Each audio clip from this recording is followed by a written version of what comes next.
Assalamualaikum Milo. Okey. Assalamualaikum Rina.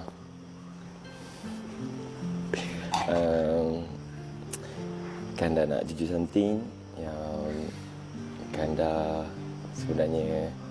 Kanda tak tengok pun mata Rina. Okey. Assalamualaikum Rina. Salam. Kanda nak jujur something yang sebenar-benarnya Kanda rindukan Rina. Ingat tak momen kita kat dalam kereta yang Rina menangis? Padahal waktu tu Kanda tak tahu kenapa Kanda buat Rina menangis. Tapi sejujurnya Kanda niat nak bergurau. Tapi and then sampai tiba-tiba Rina menangis tak henti-henti.